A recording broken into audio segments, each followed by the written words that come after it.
শুরুতে স্মরণ করছি শহীদ রাষ্ট্রপতি বীর উত্তম বাংলাদেশের স্বাধীনতার ঘোষক সাবেক রাষ্ট্রপতি শহীদ প্রেসিডেন্ট জিয়াউর রহমানকে এবং স্মরণ করছি বাংলাদেশের মুক্তিযুদ্ধে যারা জীবন দান করেছেন এবং স্মরণ করছি 24 আন্দোলনে যারা আত্মত্যাগ করেছেন এবং যারা আহত আছেন তাদেরকে স্মরণ করে আমি আমার বক্তব্য শুরু করছি। বিসমিল্লাহির রহমানির রহিম। আজকে মহান 16 ডিসেম্বর আমাদের বিজয় দিবস।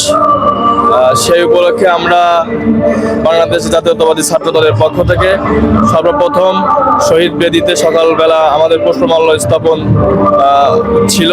তারপরে আমরা নওপাড়া, প্রতি বছর আমাদের নওপাড়া হাই স্কুল মাঠে যে অভয়নগর উপজেলা কর্তৃক প্রতি স্কুল এবং অভয়নগর সকল সংগঠন নিয়ে যে অনুষ্ঠানটা হয় সেখানে আমরা বাংলাদেশ জাতীয়তাবাদী ছাত্র দলের পক্ষ থেকে পরিদর্শনে এসেছি। আসলে 16 ডিসেম্বরে বিজয় দিবসে আসলে প্রথমে শ্রদ্ধার সাথে স্মরণ করতে হয় আমাদের মহান স্বাধীনতা যুদ্ধে যারা মৃত্যুবরণ করেছে এবং আমাদের 24-এ যে ফ্যাসিস্ট বিরোধী আন্দোলনে যারা শহীদ হয়েছে তাদেরকে স্মরণ করছি এবং শ্রদ্ধার সাথে স্মরণ করছি যারা এই আন্দোলনের সাথে যুক্ত ছিল এবং তারা আহত হয়েছে তাদের দ্রুত সুস্থতা কামনা করছি।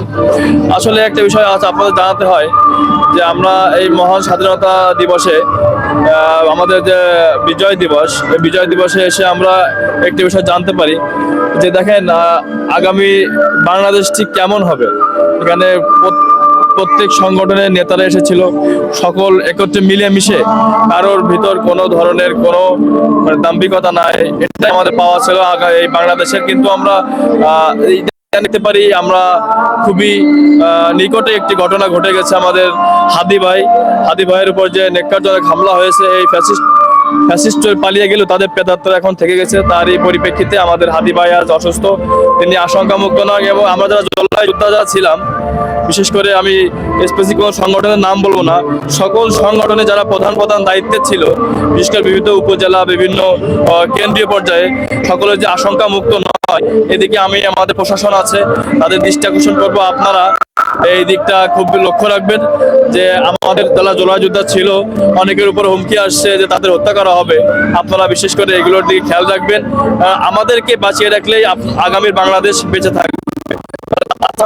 আমাদের ছাত্র সংগঠন প্লাস আমাদের নতুন নিউ কামার যারা আছে ছাত্র সংগঠনের, আমাদের নতুন প্রজন্ম যারা আছে, এদেরকে যদি হুমকির মুখে ফেলে দেয় এইভাবে, নেতৃত্ব যদি আমরা হুমকির মুখে পড়ে যাই, তাহলে আগামীর বাংলাদেশে আবার ফ্যাসিস্টটা ঢুকে যাবে বাংলাদেশ আবার ইন্ডিয়ার কাছে আবার জমা দেওয়ার ধান্দা করবে।